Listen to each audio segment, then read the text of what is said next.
லைனை கிராஸ் பண்ணி வந்தோம் அப்படின்னா அவங்க கடல் எல்லைக்குள்ள போனா அவங்க கடற்படைக்கு எல்லா அதிகாரமும் இருக்கு கை செய்யறதுக்கு.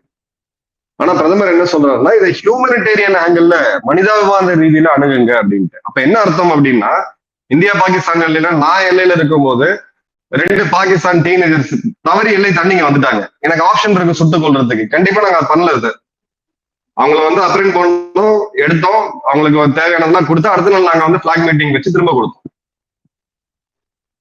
இது மனிதாபிமான ரீதியா ரன் பண்றது. இதைதான் பிரதமர் சொல்றாரு. லைனை தாண்டணும் அப்படின்றதுக்காக நீங்க போய் இதெல்லாம் பண்ணாதீங்க, இந்த பிரச்சனை சால்வ் பண்ணலாம், இதை ஹியூமனிடேரியன் ஆங்கிள் பாருங்கன்ட்டு. அது நம்மளுக்கும் அப்ளிகபிள், அதையும் நம்ம புரிஞ்சுக்கணும்.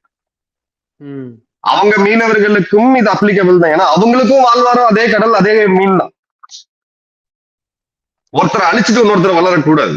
அது ரொம்ப தவறான ஒரு இது. அந்த பாயிண்ட தான் நம்ம எடுத்துட்டு போனோமே தவிர இது உட்காந்து எமோஷனலா பேசி பேசி இத்தனை வருட அரசியல் பண்ணாங்க. 74ல இருந்து பண்ணிட்டு தான் இருக்காங்க. என்ன தீர்வு கண்டுட்டாங்க?